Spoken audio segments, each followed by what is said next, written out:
যেমন আমরা বিজয় সরকারের গান শুনেছি, বাউলদের গান শুনি, তো গানে কি বলে, মানব কুলে যদি দয়াল জন্ম দিও, তাই কোনো বৈষ্ণবের ঘরে জন্ম দিও, ইয়া কোনো সাধু কুলে জন্ম দিও, যাতে সেখানে আমি কৃষ্ণ প্রসাদ খেতে পারি। তো আবার কেউ কি বলে, আমি তো সারা জীবন কিছু করতে পারিনি, পয়সার পিছনে দৌড়াইছি, তাই তাদের সন্তান আদিদেরকে বলে, যদি বাবা আমি কোনোদিন মারা যাই, যদি পারিস আমার সমাধিটা একটু কোনো বৃন্দাবনে ইয়া কোনো তীর্থে দিয়ে আসিস। তাই এইখানে এই যে এগুলো সমাধি, এগুলো সব সমাধি হিন্দিতে লেখা আছে, আমরা পড়তে পারি না, যারা পড়তে পারে তাদের নাম লেখা আছে এখানে। এগুলো হচ্ছে সমাধি। তো যদি কারো সুপুত্র থাকে, সুপুত্র যদি জন্ম দিয়ে থাকে, তাহলে সে কি করবে, তার পিতাকে, তার পূর্বপুরুষকে বৃন্দাবনে থাকার জন্য এই ব্যবস্থাটা করবে। এটাকে আমরাও করতে পারি, এটাকে আমরাও করতে পারবো। হ্যাঁ, যে কেউ করতে পারে। তো এই বৃন্দাবনে এই এক বিত্তা জায়গার দাম নর্মাল হলো 1 লাখ টাকা আছে। কত? 1 লাখ। 1 লাখ টাকা। এখানে যে কয়জন আছে এগুলো সব কোটিপতি আছে, মহাপুরুষ আছে, এগুলো আমাদের মতো লোক নাই। তো এই মহন্ত কাদেরকে বলছি, যারা বৃন্দাবনে বাস করে, যারা বৃন্দাবনবাসী, ব্রজবাসী, ওরাই হলো সাধু মহাত্মা। মহাত্মার আরেকটা টাইটেল হচ্ছে মহন্ত।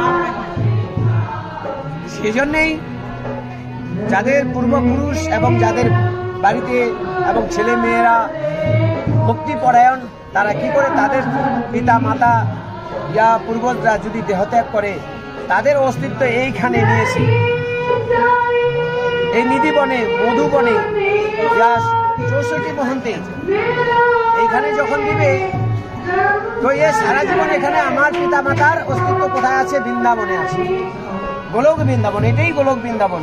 আমাদের বাপ দাদা 14 গোষ্ঠী কেউ কিন্তু গোলক বৃন্দাবন দেখেনি, কিন্তু সবাই জানি যে যদি পুণ্য কর্ম করি, ভগবানের সেবা করি, তাহলে আমরা অবশ্যই গোলক বৈকুণ্ঠে যাব। ভগবান গীতায় প্রমাণ দিয়েছে, ফল, পত্র, পুষ্প, জল, এই 4টা জিনিস দিয়ে যে আমাকে নিবেদন করবে, তাকে আমি আমার গোলকে অবশ্যই জায়গা দেব বলেছে। তাই এই হচ্ছে গোলক বৃন্দাবন। যদি ভালো কর্ম করি, আমরা ভালোভাবে চলার চেষ্টা করি, তো রাধারানী কৃপা করবে। কৃপা মানে শব্দের অর্থ কি? কৃপা শব্দের অর্থ হচ্ছে কইরে পাওয়া। কইরে কিভাবে?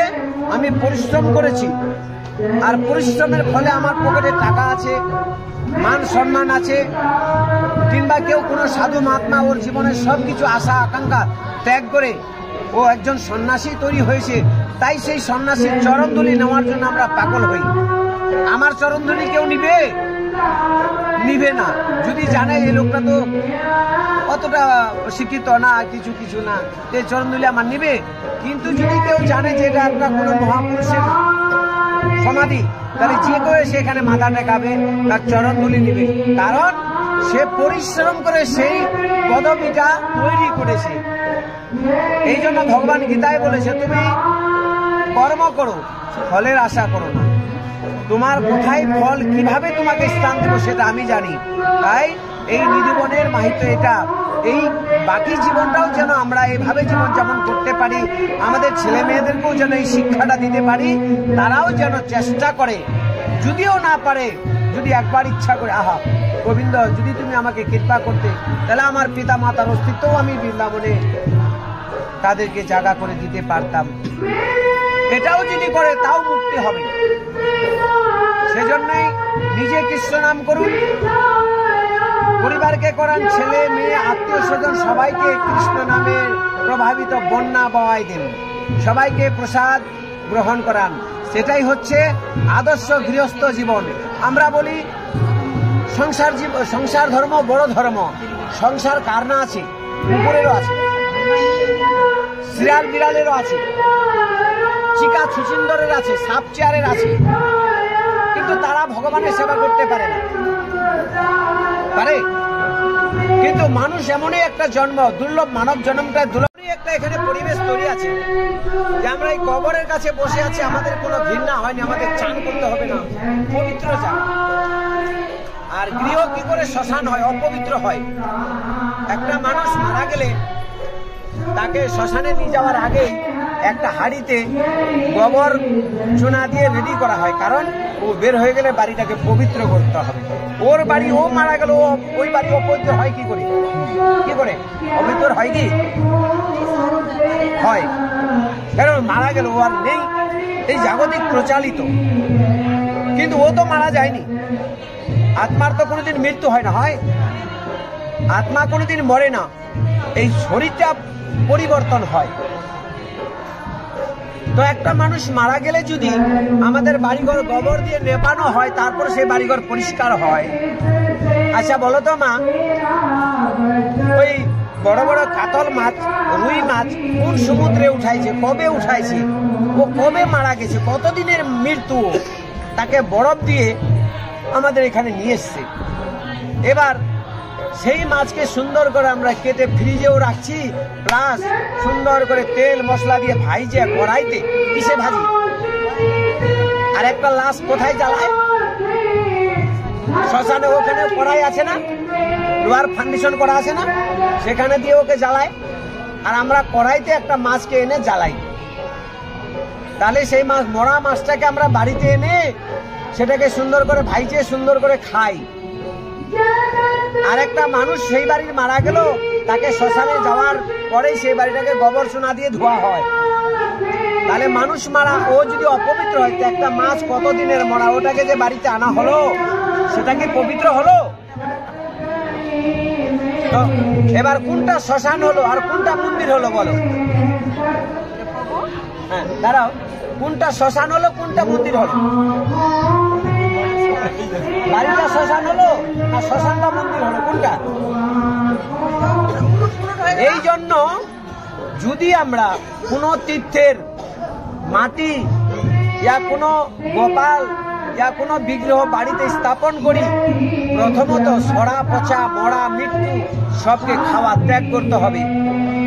তো কয়জন ত্যাগ করবেন? হাত উঠান দেখি। তারা কিন্তু নিরামিষ বুঝে হতে লাগবে হাত তুললে বলে। বাবু হাত উঠালে, বাবুর মারা কেন হাত উঠাচ্ছে না?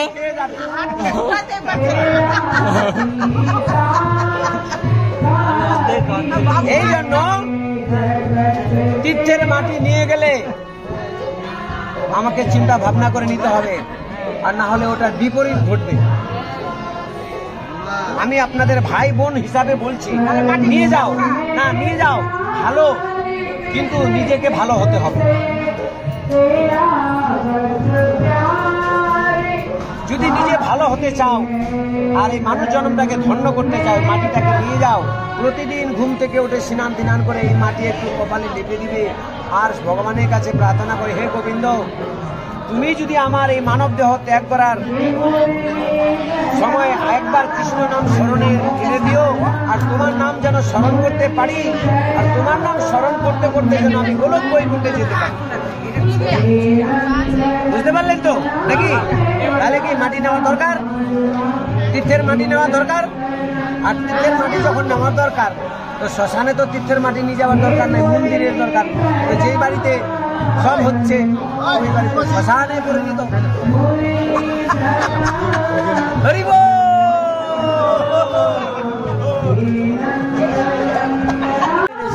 খালি দুটো জিনিস দেন, কি যে কাউকে মৃত্যু দিতে পারবে না এবং কাউকে জন্ম দিতে পারবে না ভগবানের ইচ্ছা না হলে।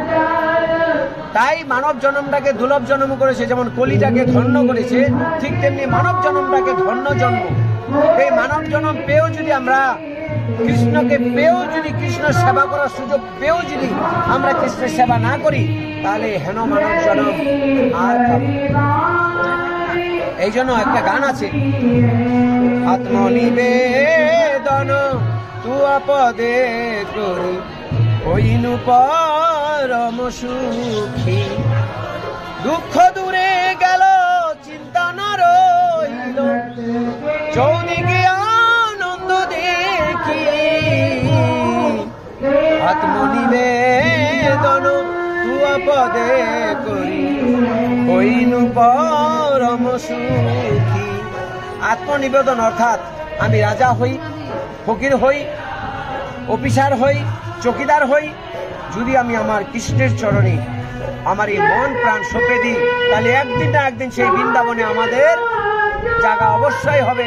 বলেন জয় জয় বৃন্দাবন কি জয়, জয় বৃন্দাবন ধাম কি জয়, জয় বৃন্দাবন পরিক্রমা ভক্তবিন্দু কি জয়, আজকের আনন্দ কি জয়, জয় নিধিবনের সমাধি এবং এর মাহিত্য আনন্দ উপভোগকারী ভক্তবিন্দু কি জয়, জয় নিতাই গৌর প্রেমানন্দে হরি বল।